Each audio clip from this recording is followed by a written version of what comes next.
Ladies and gentlemen, it is my great privilege and distinct honor to introduce the 44th President of the United States of America, Barack H. Obama. We've been working on this inaugural address since December, tweaking it over the weekend. It's expected to last 21 minutes as we watch from the west front of the U.S. Capitol building on this January 21st.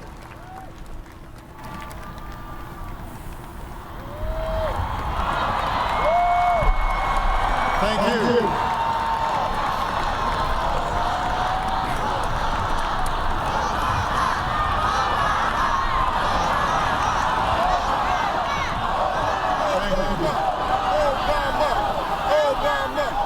Thank you so much.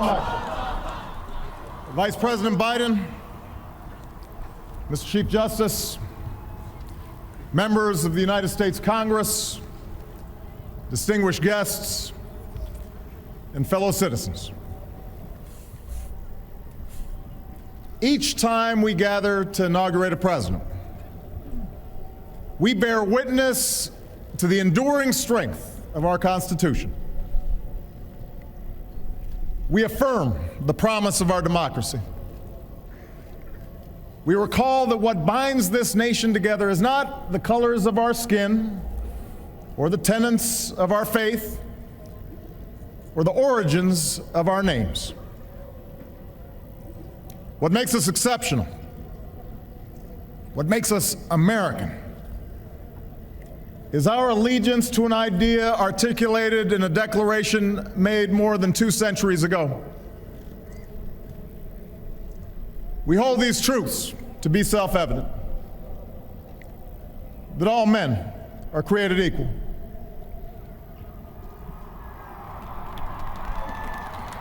that they are endowed by their Creator with certain unalienable rights, that among these are life, liberty, and the pursuit of happiness. Today, we continue a never-ending journey to bridge the meaning of those words with the realities of our time. For history tells us that while these truths may be self-evident, they have never been self-executing. That while freedom is a gift from God, it must be secured by His people here on earth. The patriots of 1776 did not fight to replace the tyranny of a king with the privileges of a few or the rule of a mob. They gave to us a republic, a government of and by and for the people, entrusting each generation to keep safe our founding creed. And for more than 200 years we have.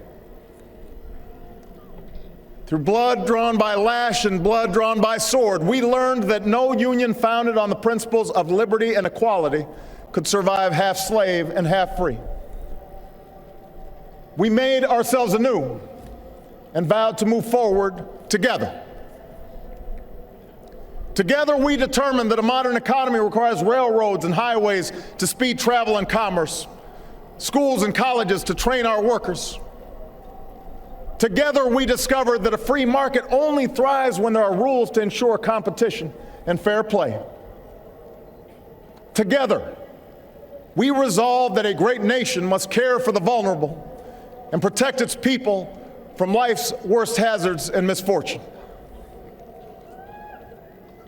Through it all, we have never relinquished our skepticism of central authority, nor have we succumbed to the fiction that all society's ills can be cured through government alone.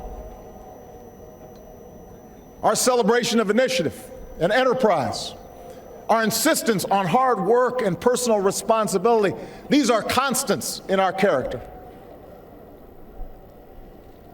But we have always understood that when times change, so must we. That fidelity to our founding principles requires new responses to new challenges. that preserving our individual freedoms ultimately requires collective action. For the American people can no more meet the demands of today's world by acting alone than American soldiers could have met the forces of fascism or communism with muskets and militias. No single person can train all the math and science teachers we'll need to equip our children for the future, or build the roads and networks and research labs that will bring new jobs and businesses to our shores. Now, more than ever, we must do these things together as one nation and one people.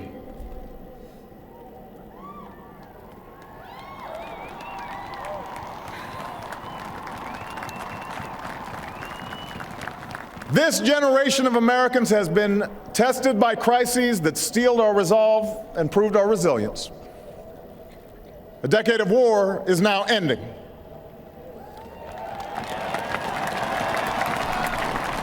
An economic recovery has begun.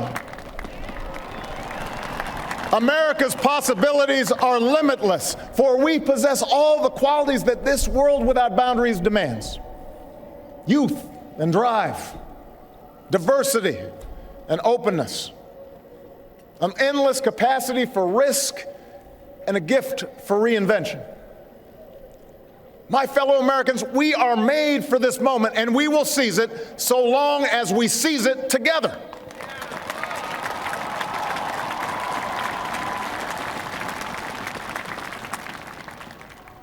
For we, the people, understand that our country cannot succeed when a shrinking few do very well and a growing many barely make it. We believe that America's prosperity must rest upon the broad shoulders of a rising middle class. We know that America thrives when every person can find independence and pride in their work, when the wages of honest labor liberate families from the brink of hardship. We are true to our creed when a little girl born into the bleakest poverty knows that she has the same chance to succeed as anybody else because she is an American, she is free, and she is equal not just in the eyes of God, but also in our own.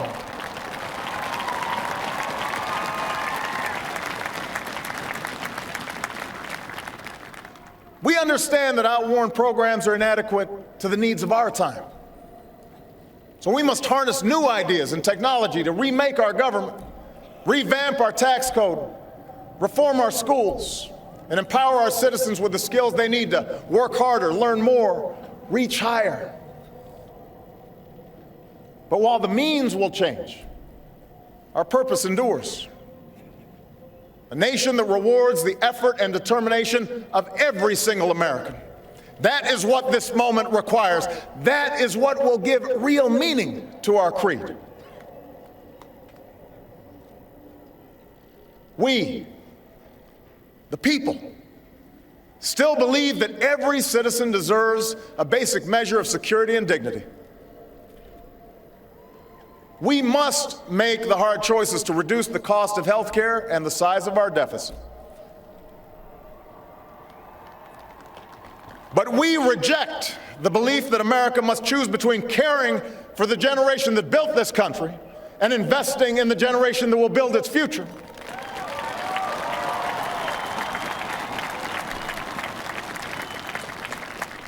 For we remember the lessons of our past, when twilight years were spent in poverty and parents of a child with a disability had nowhere to turn.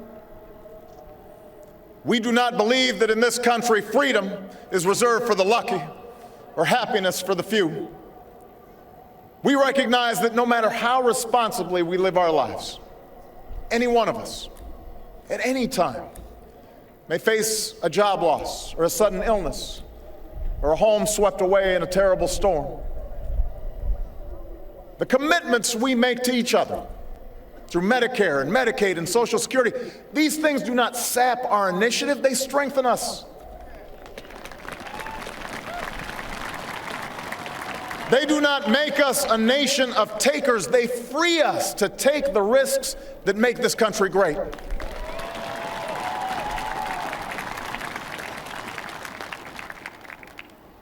We, the people, still believe that our obligations as Americans are not just to ourselves, but to all posterity. We will respond to the threat of climate change, knowing that the failure to do so would betray our children and future generations.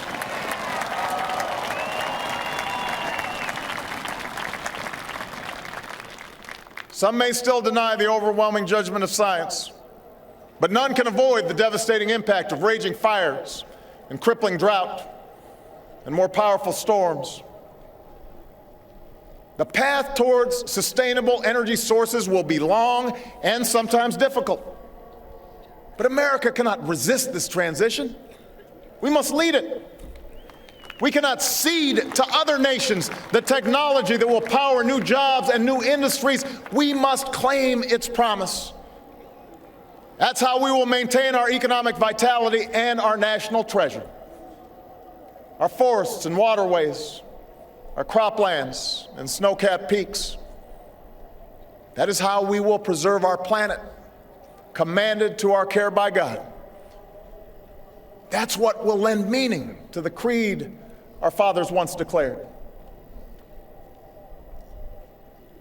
We, the people, still believe that enduring security and lasting peace do not require perpetual war.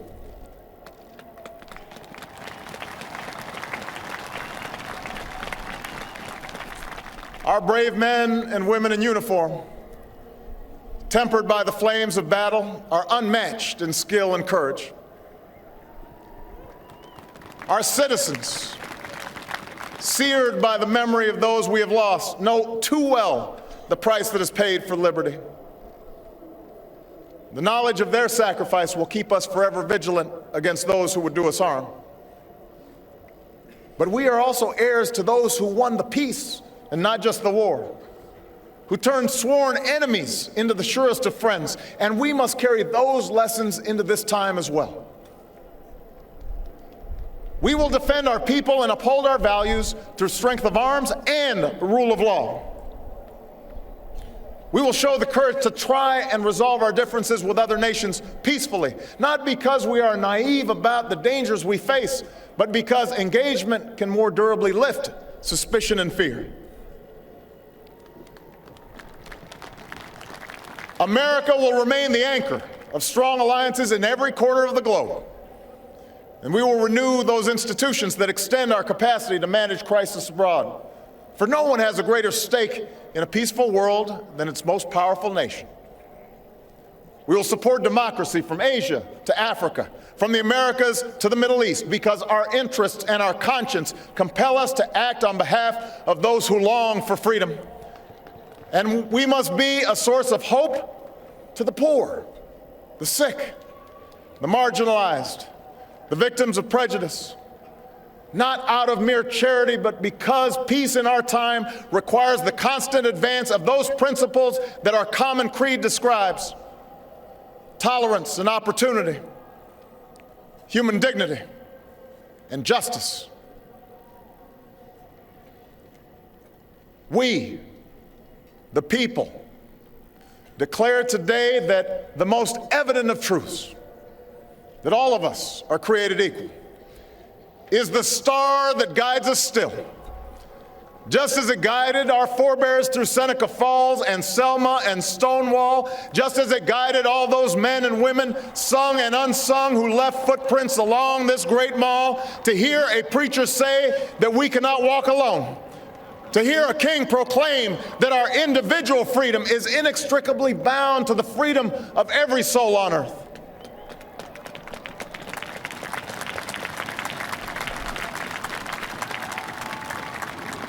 It is now our generation's task to carry on what those pioneers began.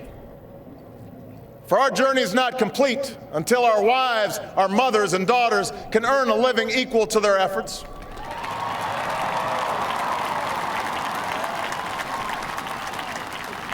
Our journey is not complete until our gay brothers and sisters are treated like anyone else under the law. For if we are truly created equal, then surely the love we commit to one another must be equal as well. Our journey is not complete until no citizen is forced to wait for hours to exercise the right to vote.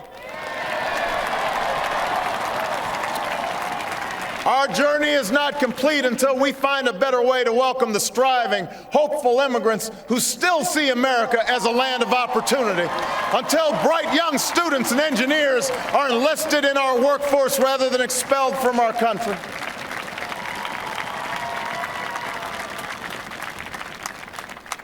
Our journey is not complete until all our children, from the streets of Detroit to the hills of Appalachia to the quiet lanes of Newtown, know that they are cared for and cherished and always safe from harm.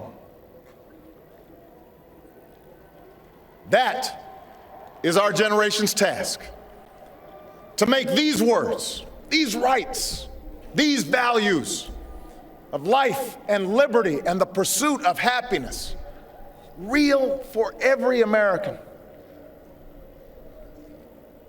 Being true to our founding documents does not require us to agree on every contour of life.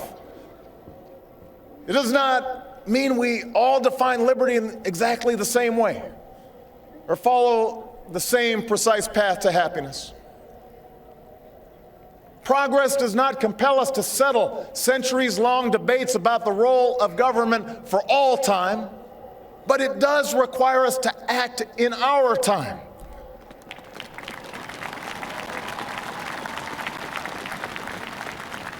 For now, decisions are upon us, and we cannot afford delay.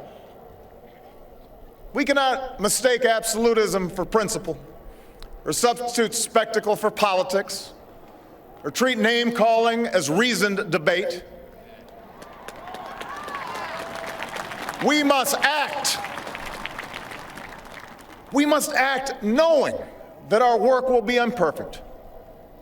We must act knowing that today's victories will be only partial, and that it will be up to those who stand here in 4 years, and 40 years, and 400 years hence to advance the timeless spirit once conferred to us in a spare Philadelphia hall.